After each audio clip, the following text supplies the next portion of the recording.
On February 24, 2022, the world watched as Russia invaded its neighboring country, Ukraine. How did the two countries, once tied together by the Soviet Union, get to this point? These are the major events that led to the crisis, along with some key moments since the war began about 2 years ago. Shortly after the fall of the Soviet Union, Ukraine voted for independence. The Ukrainian people overwhelmingly support becoming a sovereign state. Ukraine is the second largest country in Europe by landmass and has a sizable population of ethnic Russians. The Budapest Memorandum on Security Assurances was signed in late 1994.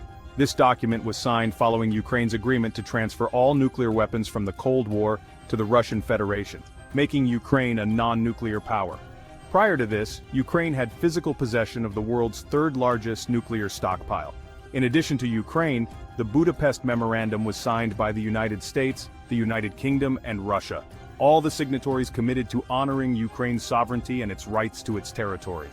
A presidential election between Viktor Yushchenko, a Western-oriented candidate, and Viktor Yanukovych, who was supported by Russia, creates a massive controversy. Yushchenko was mysteriously poisoned before the election but was able to recover.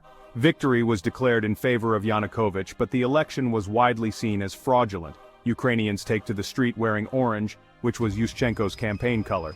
By December, protesters were able to force a revote, resulting in a victory for Yushchenko.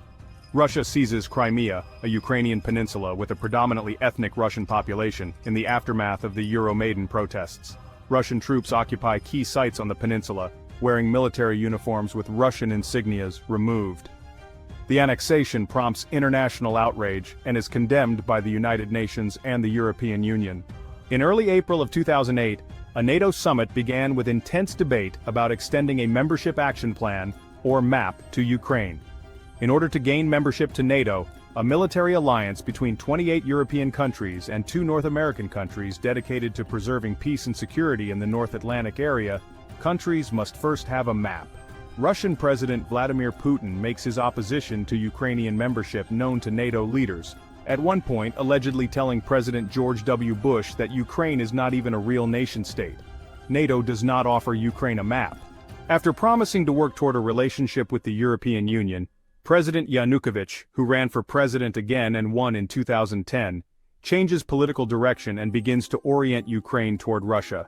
This, combined with the controversial arrest of political opponent Yulia Tymoshenko, sparks widespread protests about perceived government corruption. There are protests across the country, centering on Maidan Square in Kiev. At least 130 people, primarily civilians, are killed. Yanukovych flees to Russia. The new leadership commits to orienting Ukraine toward the European Union. Volodymyr Zelensky, a former comedian, overwhelmingly defeated incumbent Petro Poroshenko in a presidential election. Zelensky's party also wins a majority of seats in parliament. His campaign promises include ending the war with Russia-backed separatists in eastern Ukraine and rooting corruption out of the Ukrainian government. Early in 2021, Zelensky cracked down on pro-Russian Ukrainian oligarchs, including Viktor Medvedchuk, a close friend of Putin.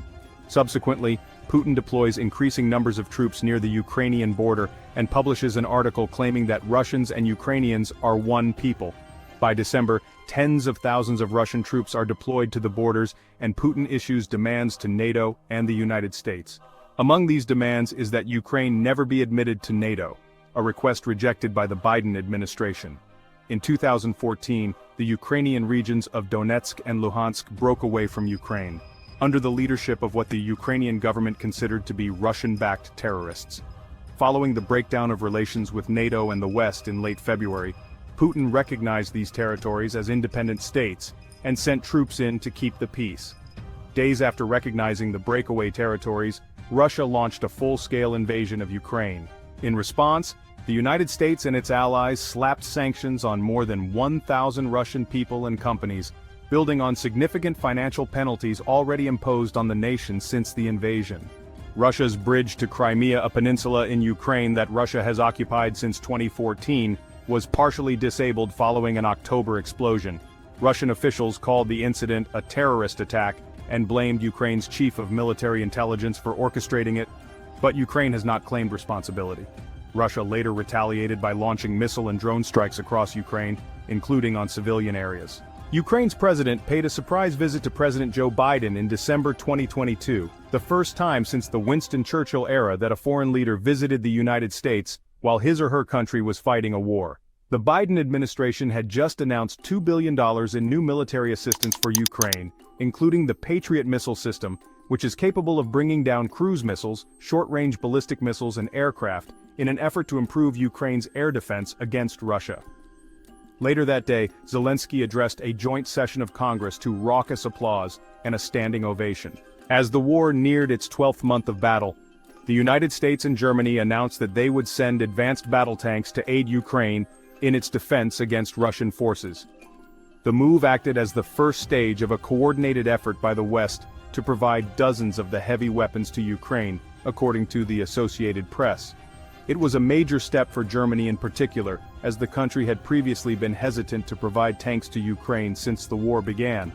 The two countries have a history of disagreements over Russia. Western officials said in early February that it appeared Russia was preparing to launch, or had even already started, a massive new offensive in Ukraine. The factors cited by experts, such as the Independent Institute for the Study of War, include Russia's training and mobilization of hundreds of thousands of troops, and the acceleration of the pace of Moscow's operations in western Luhansk, one of the territories that compose the Donbas region that Russia first invaded in 2014. Biden traveled to Ukraine over the U.S. President's Day holiday, a shocking move made just days before the one-year anniversary of Russia's invasion. Biden took a train from Poland and spent hours in Ukraine's capital city, walking around with Zelensky as air raid sirens blared.